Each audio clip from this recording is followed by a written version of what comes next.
Hey everybody, All right. My name's Sam Polk, and I am so thrilled to be here and to get to moderate this panel and introduce you to some really amazing guys right now. I'll start with Daniel Desure on my left, who is the head of Commonwealth Partners, which is one of the leading creative agencies in Los Angeles. And next to him is Thomas James, also known as TJ, who's a local skateboarder from around LA, and they're going to tell you the story of how they co-founded Tropics Juice Bar together, and it's an amazing story, but when you listen to it, I really urge you to listen not only to the story of what they built and are building together, but also the story of a really amazing relationship. So with that, let's just get started and ask you guys, how'd you guys meet? Cool. We met, I had a company barbecue, which is right across the street from Baldwin Hills, and a skate park that's located just across the street in the park. And we would have these company barbecues all the time, and it was over a summer about 5 years ago. And a group of young adults, I think they were about 18, 19 at the time, had snuck in and were hanging out. Thinking they were unnoticed. There was a lot of people in there, though. And I went over and started talking to them, and realized that they live locally. Were kind of telling me about the neighborhood a little bit. I had just moved my studio there not too long ago, and not too long before that. And I had offered them some food, and I quickly learned that they were all vegetarian, and I was kind of taken back by it. And they were also extremely sort of health conscious. And I remember just kind of sitting back and sort of taking it all in, and I think it was like the next day, these guys came by, Thomas and his friends, and we started kind of cooking meals together. I think invited you guys to a dinner a couple days later. Because that same night, we was on the roof chopping it up. He was just so surprised that we was all vegetarian. It really shocked him, so he called us that following weekend, oh, I'm throwing a barbecue at the house, y'all should come through, all vegetarian food. And that's how everything created and a big relationship, and it just opened doors to new things just off of a skateboard though. And can you tell us where you were in your life when that happened? Oh, it's just a group of us. We go to the skate park. We meet up at the skate park. That's another home for us. We meet up. So we about to eat today type. For me, oh, let's go over here. Let's go over there. Everything was a group activity. Everything was within the group. And then we did the same thing every day. Even before the park was even there, we'd go downtown skating all day. We'll, just come back, just chill. It was a group thing. Yeah, and here we are five years later, is that right? Yeah, 5 years later. And so what how'd you guys sort of start together? Well, the skate park really brought everyone together because everyone skated in high school, but we didn't have that skate park. And when they made that skate park, it just brought and kept a lot of us together. So we meeting up at the park all day, all night. Without that skate park, where else would we be? Yeah. And it's locally, everybody lives in the neighborhood, so we ain't got to get on no bus, no train to go nowhere. It's right there, so that's what kept everyone together. And how many people were part of this group? A lot. The whole community comes to the skate park, It was never there. It was just used to be just dirt in the back of the park. And now they got the skate park, everybody's there now. People I ain't saw in years still come to the skate park. I think through a lot of the stories and kind of sitting down with Thomas, we really bonded over food.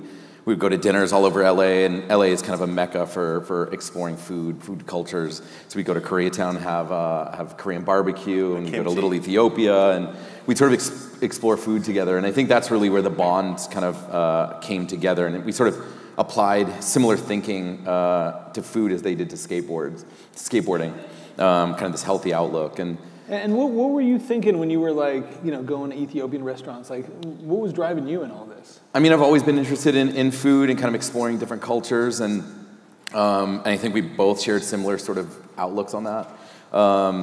And so, to be honest, I think I made a new group of friends. That was it, and there's no better way to sort of hang out with friends than over food, right? Yeah, so for sure. Yeah. That's awesome. And when did the sort of idea of kind of working together start coming? We were exploring a bunch of different ideas. Thomas and the guys would come by the studio all the time. We'd look at projects together, work on projects.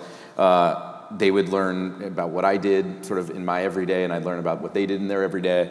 And over the course of time, I think we sort of naturally formed this idea of Tropics. And Tropics is yes, it's a juice bar. We just got done doing kind of running a proof of concept. We started a Kickstarter campaign. We raised some money, created this proof of concept, kind of a pop-up, a 4-month pop-up. Served the community, made fresh juice every day, and also led Wednesday evenings. We still continue it, doing meditation sessions. Anywhere between 10 to 40 people show up for these meditation sessions, and we serve juice during those sessions as well. But it's really sort of like a lifestyle more than a specific type of I don't know, brick and mortar or anything like that. So it's about juice and community and. Yeah, I think we both are advocates and really believe that that juice, healthy living, healthy ideas should be accessible to everyone. It's not those things aren't privileges. Those things need to be everywhere, all over the world, for everyone. Doesn't matter age. Can you talk a little bit about that? Like what especially where you grew up, TJ. Like what is that sort of like these days? Well, growing up and within the same four corners, you're gonna see the same exact things. So it's like McDonald's every day, or do I want some Jack in the Box? Something like that. I want something different. Even Rouse didn't have the tofurkey dogs in the tofu section before they remodeled it. So we had to go far to Whole Foods, get the tofurkey, go back to the park, grill it up, potatoes, all that. Just have our own little barbecue, but vegetarian way though. So just like that kind of woke us up, and then like we was able to see new scenery, try out new foods, meet new people. It's just like not trying to be like. Not really labeling myself as a skateboarder, because I done met so many people and networked with so many people just off of that skateboard. So it's something more bigger, just trying to like be professional or something. Because without that skateboard, I probably wouldn't be sitting here talking to y'all right now. And where did like the vegetarianism come from for your whole group? So everyone has their own different reasons. For me, I was testing my strength level to see what I can actually like execute like in my life. So cutting off meat was like number one for me. And I tried, a week went by, a month went by. A couple of people in my group started before I did, so it was like, just leading me up and keeping me there, like, as a support. So, like, all right, what you make this morning, bro? I'll make this, and we'll wop. So it was like giving me ideas to keep it going, expanding my food. Yeah, what I love about Tropics, just the idea of it, is this idea of like, urban health, but also like community building, and this idea of like a lifestyle that sort of has caught people's attention in a really big way. Like you guys have had extreme sort of press coverage. Can you talk about what you think, why what you guys are doing has inspired so many people? Well, for me, it's just like this is a movement. We were doing this before it was a title. We had meditations early in the morning at his studio, like with complimentary bagels and coffee and stuff like that. It was already a movement. We was pushing it, like, and then we just sort of like formed a program behind it. Start filming everything that we was doing and tried to like reach the goal, and then put everything on Kickstarter and just crossed our hands and hoped, and it happened. And how much were you guys trying to raise on Kickstarter? 60,000. And how much did you end up raising? 60,000. Oh man! And were you surprised? I was hella surprised. We all were. We were all surprised. Yeah, we had a meeting the day before the Kickstarter ended. We hadn't met our goal yet, and we had a sit down, and we were talking about what are we going to do if we don't meet the goal. Now, is Kickstarter the one where it's like if you don't get if you don't meet the goal, you don't get the money. Yeah, they just keep your bread. Like, yeah, which is crazy. So we talked about what we were going to do, and we were like, we're not going to stop. We're going to go at this even harder. And we're like, we're gonna get a food cart by next weekend. We didn't know how we were gonna get it, and we're just gonna start the farmers market. We're just gonna like get it out there some way, somehow, instead of this sort of pop-up location that we've been sort of pushing to get. And I was like, we're just gonna do it somehow. We're just gonna get this out there. And then an incredible person stepped up named Ryan Black, who owns an acai company named Sambazon. You know what? I literally met him like a week ago. Really? That's in some like conference in Jackson Hole. He's incredible. He's great. And he stepped up and heard the story, and he was like, "Wait, skateboarding and acai," and he helped us out. He's been incredible throughout this whole process, and really teaching us a lot throughout this process. I think both for myself and Thomas and the rest of the guys, I think it's been an incredible learning experience, both from kind of a skill building kind of area to I don't know, just how to run a food company. I don't come from any sort of food background. Just Thomas, we're sort of figuring this out as we go. And so we've had some incredible people step up and kind of show us the way and teach us things. And I mean, down to the basic logistics of running a business. No, so it's hard. It's been cool. And what, like, I don't mean to put you guys on the spot, but like, would you talk a little bit about sort of your relationship and sort of what it's meant to you guys over the years? Yeah, I mean, we're outside of Tropics and everything else. I mean, we're good friends. I think we took a liking to each other from the day that we met, and you know, we traveled together. We all hang out, families hang out, and he's basically become like part of the family now. You know, and I feel vice versa. And so I learned a ton from Thomas, and you know, I think it's every day I'm sort of blown away by what Thomas has overcome. Not to make this sort of like a sob story, but what he's overcome, and you know, to get up every day and sort of to put energy towards anything positive when you've grown up around so much, you know, negativity is incredible. And I think I've learned a ton from that. And the crazy part is he showed me like a lot of parts of the world, a lot of, you know, different colors I wasn't able to see before, and it just like open up doors to new things, and like, you know, new sceneries is like a blessing to us, just because like we're so trapped in our neighborhood and everything. You know, just we got the skate park and all that, but you know, we still want to see new things and everything like that, meet new people, go to new parties, stuff like that. And Daniel opened that up for me. It's like, after we had met at the barbecue, I hit him up like, you think it's cool if I can cruise by the office to see what you actually do? And he was like, yeah, slide through. I went over there, same day he gave me a job, like book inventory. So, you know, that like opened the door, like, okay, cool, I got a job now, I'm getting a little bit of money, you know? So just like, it's a blessing, you know? Just like be a part of his family, you know, his moms, his pops, his brother, all of that, like, it's a blessing, it's really a blessing.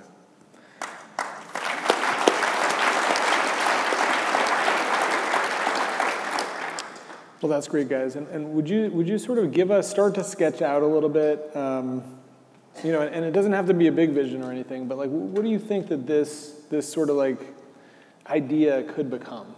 And what are you thinking about in the sort of next little bit, but also like? Well, the movement never stops. The movement never stops, you know, so it's gonna keep pushing, you know, try to, you know, support and like have supporters behind us, you know, so they can recognize from the young generation to the next generation coming up, like, so we can be a role model to some, like, you know, just to let other people know that you can do the same thing as well. And yeah, just keep pushing and just, you know, have everybody back, you know. So that's the way I'm looking at it, just have something permanent. Yeah, the next phase is we're going to start the next round of fundraising to find a kind of a brick and mortar here locally in LA.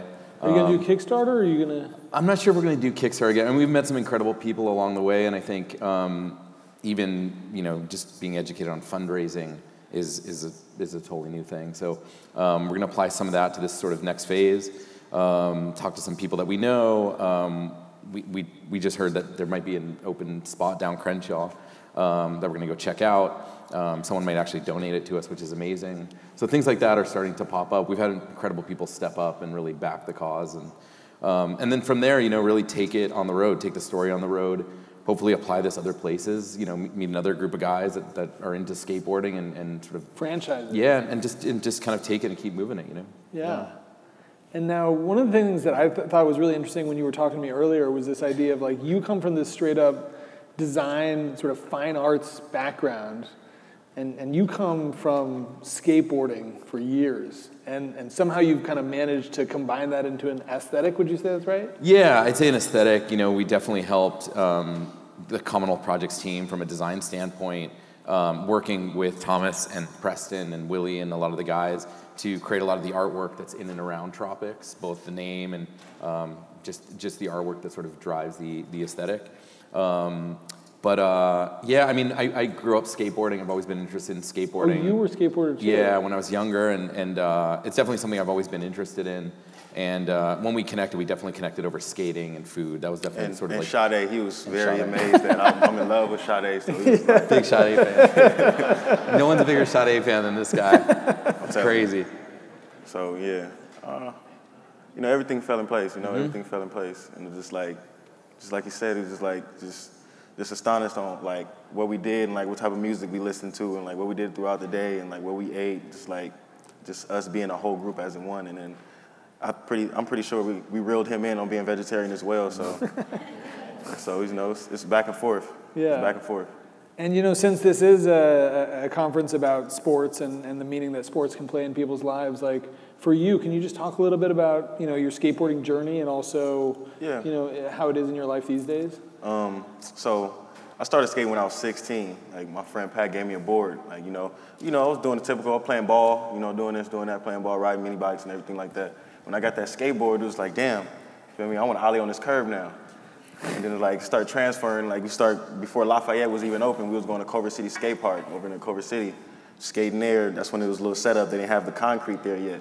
So, you know, just skating around and everything. And my grandpa always told me, when you gonna get off that board? When you gonna get off that board? When you gonna get off that board? I'm like, now, never now. The police don't even mess with me no more. Like, I could walk down the street with my board. They don't even mess with me no more. So it was just like beneficial in a lot of ways. So I just kept going. And like, just like I said, it was support from my friends too as well. That kept skating, and as soon as they built the park, it was over. I was never gonna stop.